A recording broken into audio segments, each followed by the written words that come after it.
Picture this: a young hero, isolated and trapped in a deadly confrontation, faces impossible odds. Their mentor is gone. Their allies can't help. Everything rests on their shoulders alone. Sound familiar? It should. This same scene has played out countless times across human history. From Luke Skywalker's desperate Death Star trench run to Odysseus facing down the one-eyed Cyclops in his cave, we keep telling this story. The answer begins in ancient Sumer, around 2112 BCE, with the oldest documented hero's journey, the myth of Inanna's descent into the underworld. In this tale, a goddess ventures into the realm of death itself, faces unprecedented challenges, and returns transformed. For over 4,000 years, this same core story structure has appeared again and again. A hero leaves their ordinary world, faces extraordinary challenges, and returns forever changed. But it wasn't until 1949 that a remarkable scholar named Joseph Campbell noticed something profound. After studying myths and stories from hundreds of cultures around the world, he realized this wasn't just a popular plot structure. It was a map of human transformation itself. The hero's journey, as Campbell called it, isn't just a formula for telling stories. It's a blueprint for how humans face challenges, overcome obstacles, and emerge stronger. It's a pattern so deeply woven into our psyche that we see it everywhere, from ancient cave paintings to modern blockbusters. But here's what's truly fascinating. This pattern isn't static. It evolves.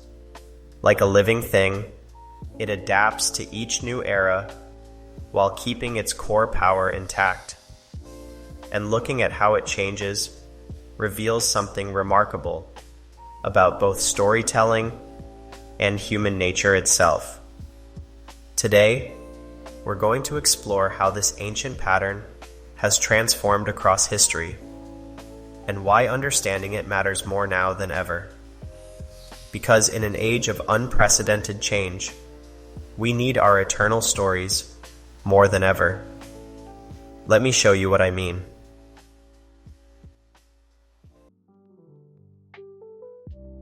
Let's travel back to ancient Mesopotamia, where in the city of Uruk, scribes first pressed cuneiform characters into clay tablets to tell the tale of a restless king named Gilgamesh.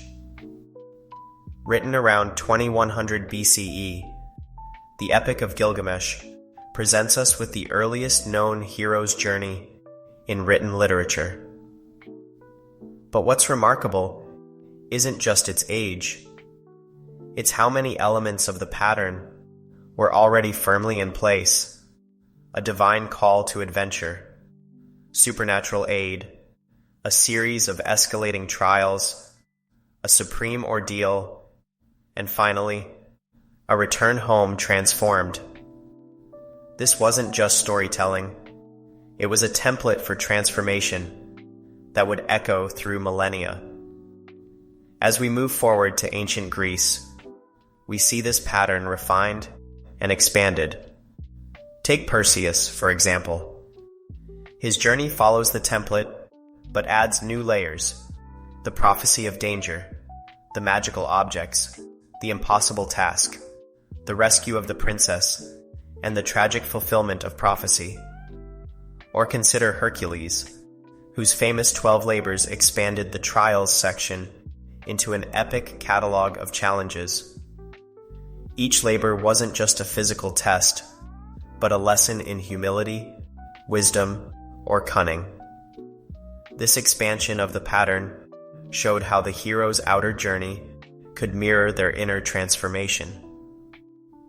But it was Homer's Odyssey that truly showcased how flexible and powerful this template could be.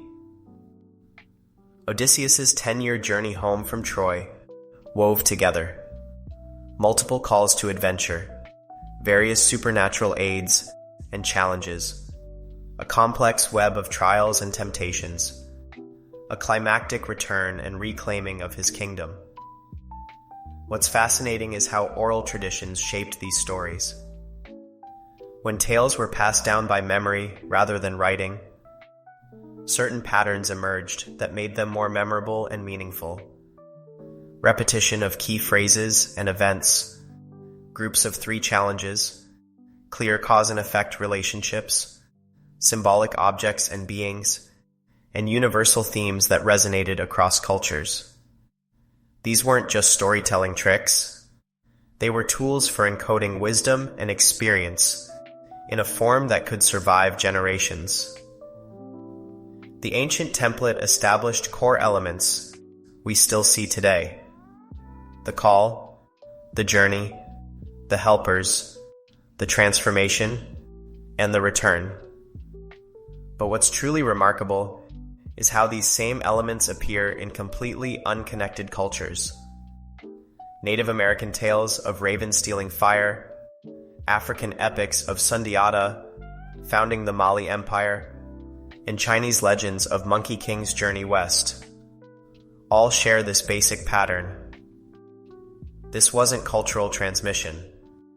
It was something deeper, a reflection of how humans naturally structure the experience of transformation and growth.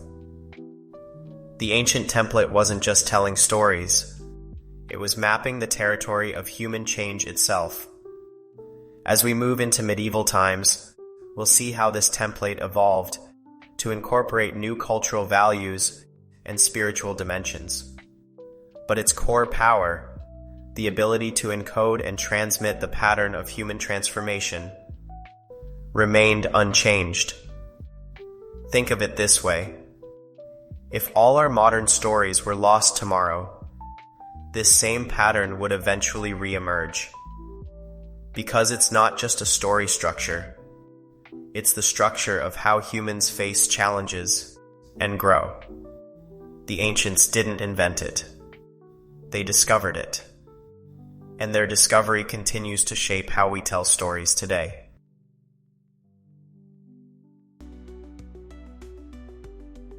As Europe entered the medieval period, the hero's journey underwent a fascinating transformation. The old gods retreated into shadow, and a new spiritual framework emerged that would reshape this ancient pattern for 1,000 years. Consider how Beowulf, composed around 700 CE, stands with one foot in the pagan world and one in the Christian. Our hero still fights monsters like Grendel and the dragon, echoing ancient Germanic traditions. But now these creatures aren't just physical threats, they're moral ones. Grendel isn't just a monster. He's explicitly described as a descendant of Cain, the first murderer in Christian tradition. The hero's journey was becoming a spiritual battlefield. This transformation accelerated with the rise of saints' lives, or hagiographies. These stories took the hero's journey template and gave it a radical new spin. But perhaps the most innovative evolution came with the rise of courtly romance and knights' quests. Take Sir Gawain and the Green Knight, composed in the 14th century. Here we see the hero's journey pattern, adapted to explore complex questions of honor, truth, and moral character. This wasn't just a superficial reskinning of the old pattern. The very nature of the hero's transformation had changed. In classical myths, the hero typically gained power, fame, or immortality. But in medieval tales, the true victory was often internal, a transformation of the soul. The change is particularly evident in how these stories handled the return stage. Classical heroes like Odysseus returned with treasure, kingdom, and glory. Medieval heroes more often returned with spiritual wisdom, moral insight, or a lesson in humility. Sir Percival's quest for the Holy Grail isn't about obtaining a powerful artifact. It's about becoming worthy to even approach it. This shift reflected a fundamental change in how medieval culture understood the purpose of the hero's journey itself. It wasn't just about overcoming external challenges anymore. It was about conquering the self. The dragon to be slain wasn't just out there in the world. It was within. Consider how Norse mythology bridged this transition. Tales of Thor and Odin remained popular, but they were gradually reinterpreted through a Christian lens. Thor's battles against the giants became metaphors for the struggle between good and evil. The pattern adapted in other fascinating ways. Mentors became spiritual guides, magic became miracle, monsters became embodiments of sin rather than chaos, and the hero's motivation shifted from glory to salvation. But here's what's truly remarkable. Despite these profound changes, the core pattern remained recognizable. A hero still left their ordinary world, faced extraordinary challenges, and returned transformed. The framework was flexible enough to accommodate this massive cultural shift while maintaining its essential power. This medieval evolution of the hero's journey shows us something profound about narrative patterns. They don't just survive cultural changes, they help societies process and understand those changes. The medieval hero's journey became a tool for exploring how traditional warrior virtues could be reconciled with Christian values. As we move toward the Renaissance, we'll see this pattern evolve again. But the medieval period's great insight, that the hero's journey could be internal as well as external, would never be forgotten. It added a new dimension to this ancient pattern that we're still exploring today.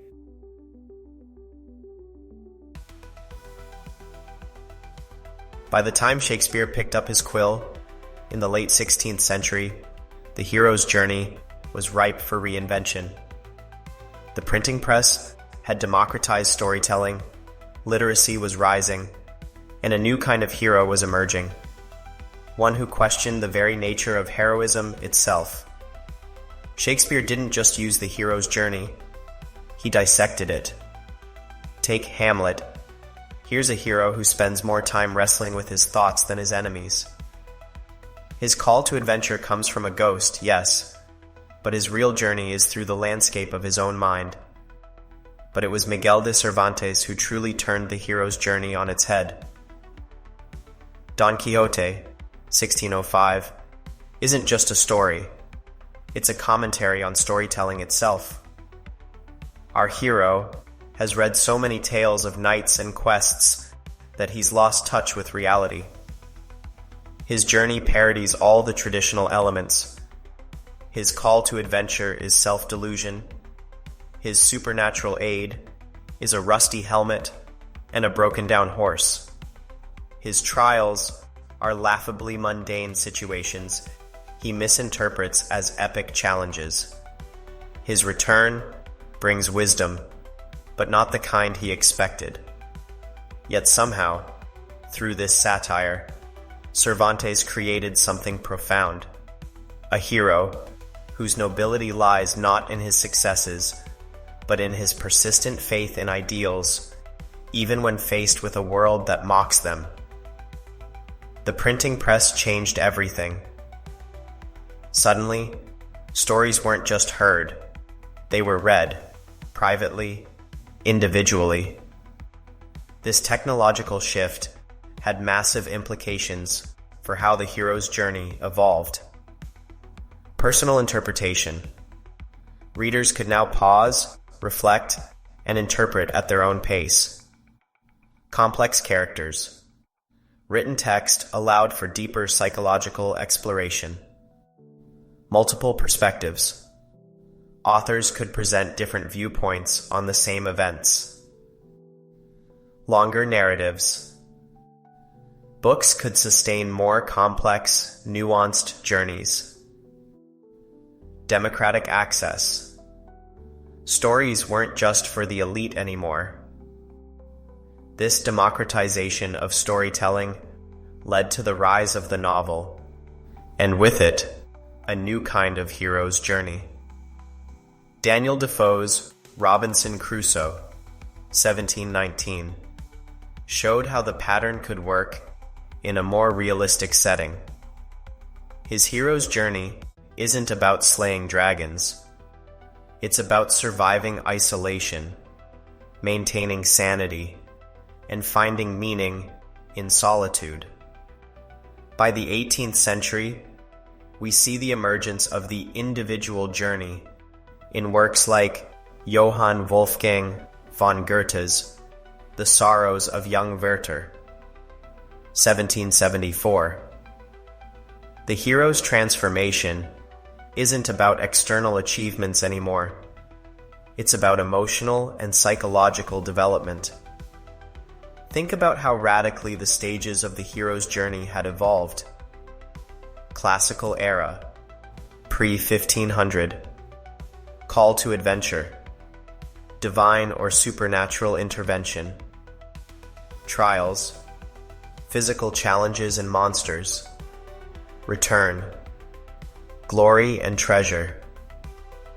Renaissance era, 1500 to 1800, call to adventure, personal choice or circumstance, trials, psychological and social challenges, return, self-knowledge and understanding. The pattern was becoming more internal, more psychological, more individual. Yet remarkably, it still worked. The hero's journey proved flexible enough to accommodate this radical shift in human consciousness. This was the Renaissance's great contribution to the hero's journey. It showed how this ancient pattern could adapt to explore not just external quests, but the vast interior landscape of human consciousness. A hero could now embark on a journey without ever leaving their room, as long as they returned transformed. As we move into the modern era, this psychological dimension would become even more important. But the Renaissance showed us something crucial. The hero's journey isn't just about heroes. It's about transformation itself, in whatever form that takes. Whether you're Don Quixote tilting at windmills, or Hamlet contemplating existence, the journey is always about becoming something new. The stage was set for the next great revolution in storytelling. As the industrial age approached, the hero's journey would need to adapt once again. This time to a world where the very nature of reality itself was being questioned.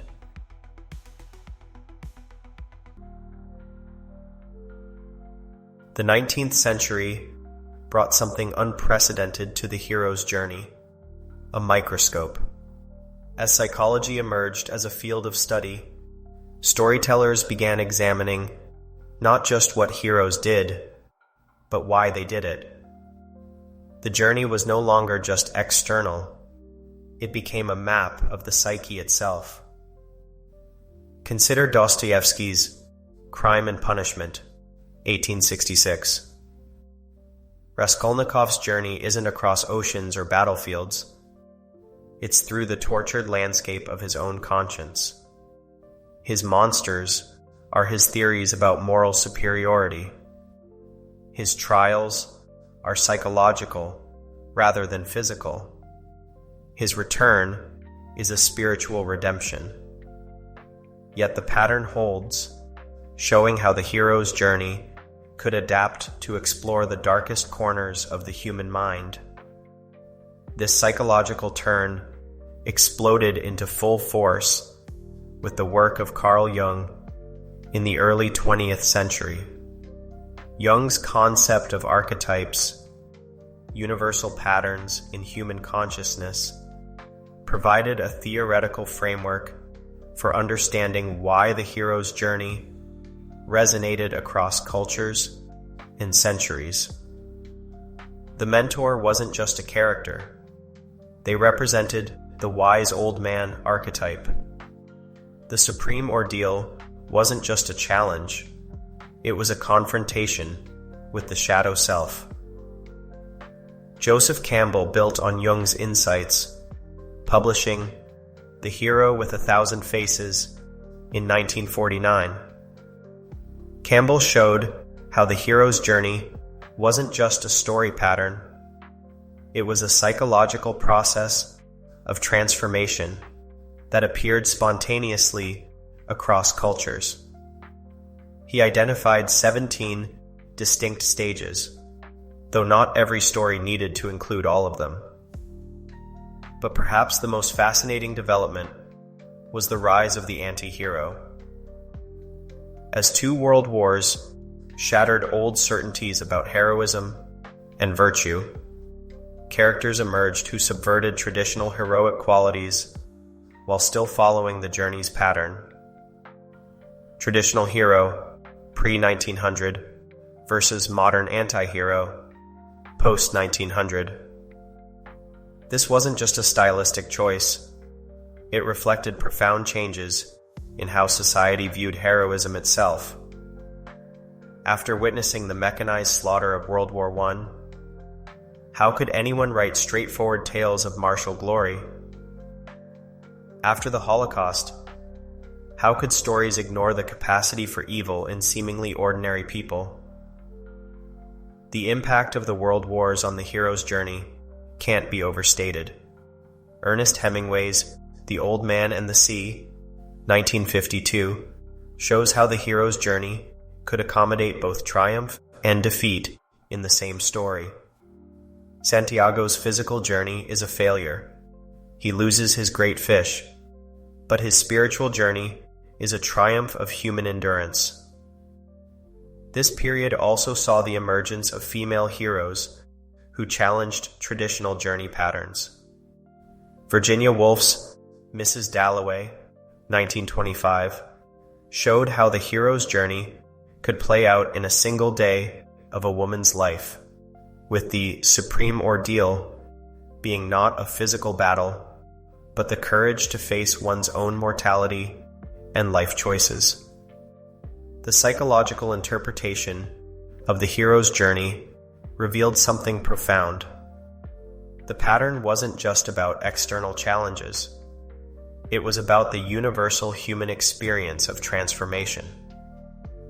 Whether that transformation happened on a battlefield or in a quiet room, whether it involved slaying dragons or confronting memories, the core pattern remained recognizable. By 1950, the hero's journey had become something far more complex than its ancient origins might suggest. It was now, simultaneously, a story pattern, a psychological process, a cultural commentary, and a tool for understanding human transformation. This multifaceted understanding would prove crucial as we entered the modern media age, because in the second half of the 20th century, the hero's journey would need to adapt once again, this time to a world where stories could be told through entirely new mediums, reaching audiences the ancient bards could never have imagined. The pattern had proven its resilience, but its greatest test, and perhaps its most remarkable transformation, was yet to come.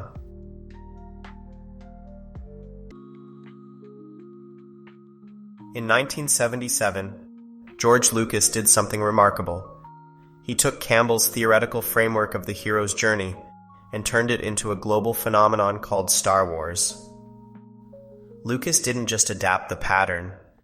He proved it could resonate with modern audiences on an unprecedented scale. The result?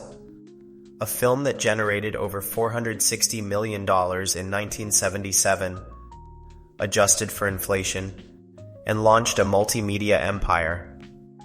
But what's fascinating isn't just Star Wars' success, it's how perfectly it translated ancient elements into modern forms. The supernatural aid became the Force. The mentor became a literal wizard in space, Obi-Wan Kenobi. The supreme ordeal became a trench run on a mechanical moon. The return with the elixir became the Death Star's destruction.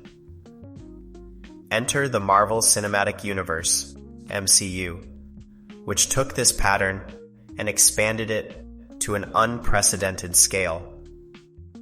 The MCU didn't just tell heroes' journeys, it interwove them. Consider how Tony Stark's journey from Iron Man to Avengers Endgame spans multiple films. His call to adventure comes in a cave in Afghanistan. His trials extend across multiple movies. His supreme ordeal isn't just one battle. It's a decade-long character arc. His return involves sacrificing himself to save the universe. But perhaps the most revolutionary development came with video games. Suddenly, the audience wasn't just witnessing the hero's journey. They were living it. Games like the Legend of Zelda series didn't just tell hero stories. They made players embody the hero's transformation. Each dungeon became a trial. Each boss battle an ordeal. Each new item a form of supernatural aid. Consider how games have expanded the pattern. Multiple possible paths. RPGs like Mass Effect. Player-driven choices. Telltale's The Walking Dead. Infinite repeatable journeys. MMORPGs like World of Warcraft. Collective hero experiences. Multiplayer games like Journey. But perhaps most fascinating is how social media has democratized the hero's journey. Platforms like TikTok, Instagram, and YouTube have created a space where anyone can cast themselves as the hero of their own transformation narrative. Weight loss journeys, career change stories, personal development arcs, learning challenges. These modern storytellers might not realize it, but they're using the same pattern that storytellers have used for millennia. The before and after post is just another version of transformation. The numbers tell the story. By 2024, research shows that personal transformation content consistently generates higher engagement rates than other forms of social media content. We're hardwired to respond to these journey narratives, whether they're told through epic films or 60-second TikToks. Consider how streaming services have adapted. Binge-worthy series that sustain longer journeys. Interactive films that let viewers choose the hero's path. Documentary series that frame real events in journey patterns. Miniseries that explore single stages in depth. But this democratization raises important questions. When everyone can tell their hero's journey, how do we distinguish the meaningful from the manufactured? When transformation becomes a commodity, what happens to genuine change? These are questions for our next era. Because if the history of the hero's journey tells us anything, it's that this pattern will continue to evolve. It will adapt to new technologies, new cultural needs, and new ways of understanding ourselves. The journey continues, and we're all part of writing its next chapter.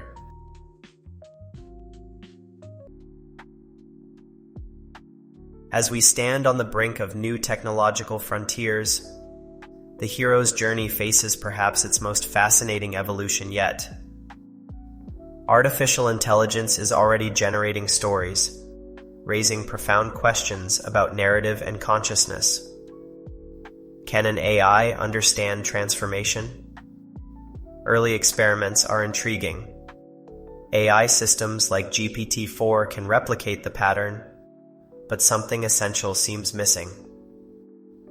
Perhaps this limitation reveals what makes the hero's journey so fundamentally human.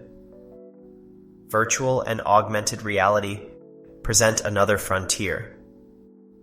Imagine stepping into your favorite hero's journey, experiencing each stage in immersive detail. Companies like Meta and Apple are developing technologies that could make this possible. The statistics are striking. According to recent market research, immersive storytelling platforms are projected to reach a market value of over $92 billion by 2027. Every major tech company is investing in narrative-focused virtual experiences.